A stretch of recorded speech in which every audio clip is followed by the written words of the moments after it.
Chapter 1 अप्रत्याशित robot. शहर की रोशनी की गर्म चमक शेरिना के छोटे से एक BHK अपार्टमेंट में घुस रही थी।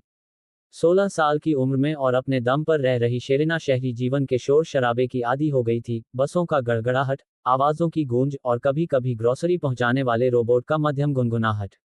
लेकिन आज रात अलग थी। वह घड़ी पर बार बार नजर डालते हुए इधर उधर चहलकदमी कर रही थी। आज उसका humanoid robot, latest S7 model, पहुंचने वाला था। अपने पार्ट टाइम जॉब से महीनों की बचत के बाद वह आखिरकार इस फ्यूचरिस्टिक असिस्टेंट को खरीदने में सक्षम हो पाई थी। यह न केवल उसके कामों में मदद करेगा, बल्कि उसके शांत अपार्टमेंट में उसे साथ भी देगा। बाहर एक डिलीवरी ट्रक रुका, उसके हाइड्रोलिक ब्रेक्स ने सिसकी भरी। शेरिना दरवाजे की तरफ दौड़ी, उसका दिल उत्साह से धड़क रहा था। इस बीच ब्रह्मांड के दूर के कोने में, तकनीकी रूप से उन्नत दुनिया में, रे, एक युवा कुशल विदेशी सैनिक, अपने वैज्ञानिक मित्र लिरिक की अस्त व्यस्त प्रयोगशाला में लौट आया। ये कमरा चमकते उपकरणों, टूटे हुए गैजेट्स और कभी कभी चिंगारियों से भरा हुआ एक खतरनाक क्षेत्र था। लिरिक, रे ने तारों पर कदम रखते हुए कहा, एक दिन तुम्हारा ये गंदगी। उससे पहले कि वह अपनी बात पूरी करता, उसका पैर एक टूटे हुए उपकरण पर पड़ा। अचानक ऊर्जा की एक लहर उसके शरीर में दौड़ गई और पलक झपकते ही वह गायब हो गया। जब रे ने अपनी आंखें खोलीं, तो उसने खुद को एक तंग धातु के डिब्बे के अंदर पाया। बाहर से इंजन की हल्की आवाज और मफल की हुई बातें सुनाई दे रही थीं, जिससे उसे एहसास हुआ कि उसे कहीं ले जाया जा रहा था। अपनी उन्नत इंद्रियों का उपयोग करते हुए उसने बाहर के इंसानों की बातें सुनी। उनकी बातचीत से उसे पता चला कि उसे गलती से एक ह्यूमनॉइड रोबोट समझ लिया गया था और उसे किसी ऐसे व्यक्ति को डिलीवर किया जा रहा था जिसने उसे ऑर्डर किया था। उसने अपनी स्थिति का जल्दी से आकलन किया। ये ग्रह उसके ग्रह से तकनीकी रूप से बहुत पीछे था, और यहाँ के लोग शारीरिक रूप से उसके जैसी प्रजाति के समान थे, लेकिन उनमें कोई असाधारण क्षमताएं नहीं थीं। अभी तक अपनी दुनिया में लौटने का कोई उपाय न होने के कारण रे ने छिपे रहने का फैसला किया। उसने अपनी रूप बदलने की क्षमता सक्रिय की, अपने बाहरी हिस्से को सिंथेटिक रबर जैसी बनावट और मानव जैसे फीचर्स में बदल लिया, जैसा उसने लैब में रोबोट्स में देखा था। हालांकि उसने अपना असली चेहरा, पुनर्तः सुंदर, आकर्षक चेहरा, वैसा ही रखा। जब तक मैं वापस लौटने का रास्ता नहीं ढूंढता, मुझे इन रोबोट्स में से एक बनने का नाटक करना होगा, रे ने खुद से बुदबुदाया और बॉक्स के अंदर स्थिर बैठा रहा।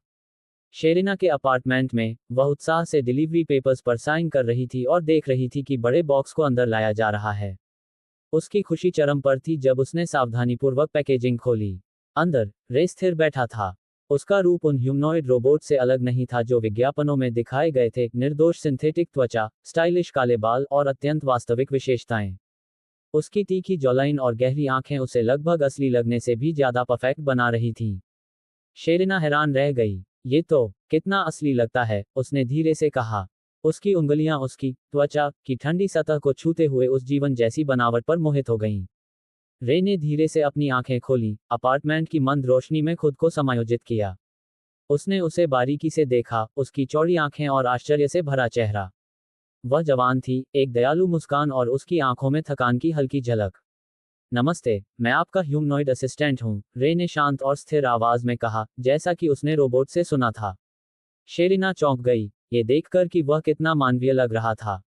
वाह, ये तो मेरी कल्पना से भी बेहतर है। तुम्हारा नाम क्या है? रे ने एक पल के लिए सोचा और फिर कहा, आप मुझे रे कह सकती हैं। रे, शेरिना हल्के से हंसी। ये ज्यादा रोबोटिक नाम नहीं है, लेकिन मुझे ये पसंद है। ठीक है, रे, अब देखते हैं कि तुम क्या कर सकते हो। रे खड़ा हुआ, उसके हाव भाव जानबूझकर रोबोट की सटीकता की नकल कर रहे थे। उसने जल्दी से कमरे का निरीक्षण किया, पुरानी तकनीक, किताबों और स्केच से भरी एक मेज। शेरिना मुस्कुराए और रसोई की ओर इशारा किया। सबसे पहले, क्या तुम कॉफी बना सकते हो? मेरी पुरानी मशीन खराब हो गई है और मुझे पूरे दिन से एक कप की तलब है। रे ने सिर हिलाया और उसके निर्देशों का पालन करते हुए कॉफी मशीन का विश्लेषण करने का नाटक किया। इस बीच वह चुपचाप शेरिना को देखता रहा। वह उसके देखे हुए किसी भी व्यक्ति से अलग थी, ऊर्जावान, जिज्ञासु और उसकी असली पहचान से पूरी तरह अनजान। जब उसने उसे एक गर्म कप कॉफी पकड़ा दिया, शेरिना ने काउंटर से टिकते हुए सोचते हुए कहा, तुम जानते हो, तुम वैसे नहीं हो जैसे मैंने उम्मीद की थी। मेरा मतलब है, तुम एक रोबोट हो, लेकिन तुम असली लगते हो। रे ने उसकी ओर देखा, क्षण भर के लिए असमंजस में। शायद मैं एक बहुत ही उन्नत मॉडल हूं, उसने एक हल्की, गणना की हुई मुस्कान के साथ उत्तर दिया। शेरिना हल्के से हंसी। ठीक है, रे, मेरे घर में स्वागत है। मुझे लगता है कि हम दोनों अच्छे से साथ रहेंगे। जैसे ही वह चली गई, रे का चेहरा नर्म पड़ गया। उसकी मूल योजना सरल थी, डेटा इकट्ठा करना, अपनी दुनिया में वापस जाने का रास्ता खोजना और बहुत ज्यादा उलझना नहीं। लेकिन जैसे ही उसने शेरिना को देखा, उसके भीतर कुछ हिला, एक अजीब सी गर्माहट जिसे वह पूरी तरह से समझ नहीं पाया। फिलहाल, उसने तय किया, घुलने मिलने में रहना उसकी प्राथमिकता है। लेकिन अंदर ही अंदर, वह इस अजीब नई दुनिया और उस लड़की के बारे में बढ़ती जिज्ञासा को नजरअंदाज नहीं कर पाया, जिसने उसे अपने जीवन में जगह दी।